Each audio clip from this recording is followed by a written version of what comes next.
think it's incredible that that God gave His Son to all of us, as a sacrifice, to give us a second chance.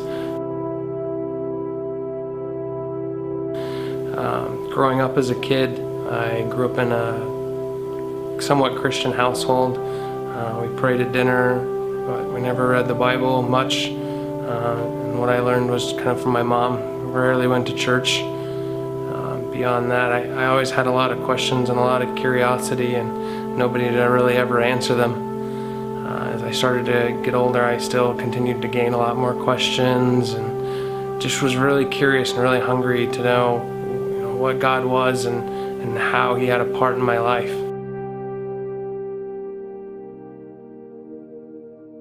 I started working for a construction company, and I was in my early 20s, and I ended up working with a guy, and we'd drive around and work on the equipment all day, and he started sharing with me. He started asking me if I was a Christian, and I kind of had an answer where I said, well, I know about it, and I call myself a Christian, but I don't know a lot, and I have a lot of questions.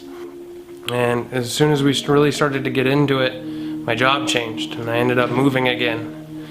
And so I went away from it again, and just kind of felt lost in life. I didn't really know where I belonged. I didn't really know, where God was leading me, what God wanted out of my life. And I still had that hunger. I wanted to be a Christian. I wanted to learn more about it, but still felt like there was no outlet. When I met Jerry, we worked on a truck today. Every day we worked on a truck together. And I could have done anything. We could have talked about anything else. We could have talked about sports, we could have talked about work, but God chose to put him in my life because He was not afraid to ask me questions. He wasn't afraid to reach out to me and say, hey, do you believe? At the same time, I was working at a bar, and I was a bouncer, and it's not a good lifestyle. I mean, there's nothing wrong with going to a bar and having a few drinks, but when you work there, it's a rough culture. It's terrible. It's ugly. Just be behind the scenes. I beat people up for a living. It was not enjoyable. But he continuously asked me. He's like, do you think that's where you should be? Do you think that's where you should be? And I really felt that God called me to Him and called Him into my life to have those hard conversations. It was a couple months before we actually attended AGIF for the first time. And before long, we got wrapped up into all kinds of stuff. We got involved in a small group, started going to the small group, and I found like it was finally a chance for me to answer a lot of the questions that I had before. I always felt like there was a calling for me in my life, and that I'm a fairly big and burly and strong guy, and I love to work with my hands, and I love to do anything that services other people. And I broke down one night at the service, and I went up front for prayer, and I prayed with Tom, and I told him, I said, I have these hands, and I want to do something with them. And he prayed with me, and he talked to me, and he got me turned onto missions. And the first time I went to Onway, and I was a workhorse the whole time. We carry these big sacks of feed, and chickens and all kinds of stuff to these families who had nothing. And just to know that I could use my strength to give a family something that they didn't have, it was incredible. It was awesome.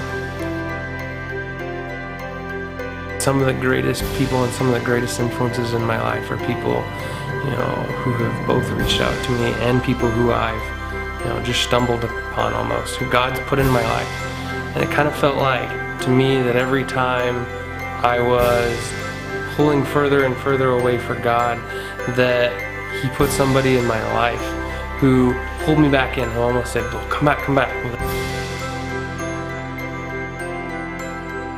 Every week at church, Joe talks about praying for somebody that we want in our life to come to church to see God. I have some people in my life that I pray for constantly, that I know may be fighting with the same things that I used to fight with.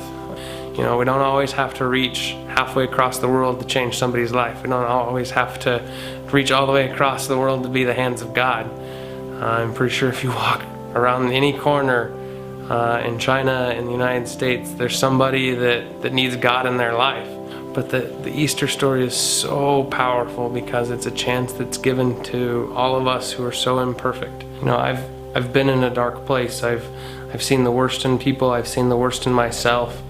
But I was never afraid to continue to ask questions, to continue to get the knowledge, to feed my questions and to feed my hunger, to know about Jesus, to know about God, to know about the Bible. You know, there's so many people in your community that you can ask. There's so many people in the church that you can ask. Just start talking to God. There's no rhyme or reason to what you say. There's no reason to how you pray. It doesn't have to be some fancy prayer. You just speak to God, because He will speak back to you.